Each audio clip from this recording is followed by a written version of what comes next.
This week's Torah portion, Bamidbar, Numbers, we're starting a new book, and there couldn't be a more appropriate title for this week's Torah portion, Numbers, because God yet again is counting the Jewish people. Rashi, one of the most famous commentators in the very first verse, tells us that the reason God is counting the Jewish people is to show his love of the Jewish people. Now this is very odd when you think about it, because why does God even need to tell Moses, go count the Jewish people?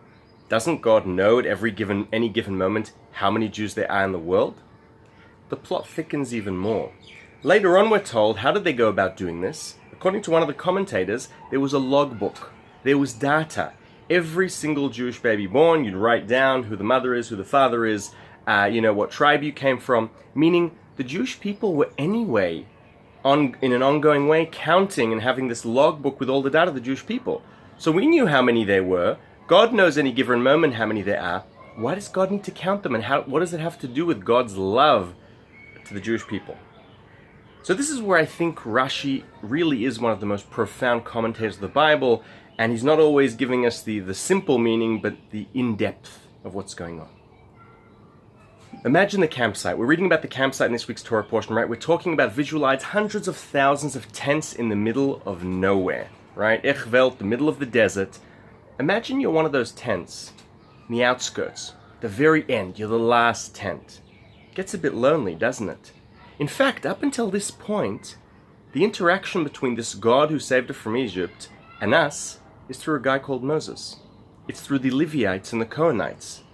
But what about us in our tent? Here, for the first time, we are being told God wants to know who each and every one of us are. God wants to now see that logbook. It's not only for Moses and Aaron. God wants to know who's Shimon, who's Levi, who's Reuven, how many kids are around, what's going on, is everything okay? If you like, in Bamidbar, like the other times God's counting, what Rashi's in fact saying is this is divine providence. This is God's way.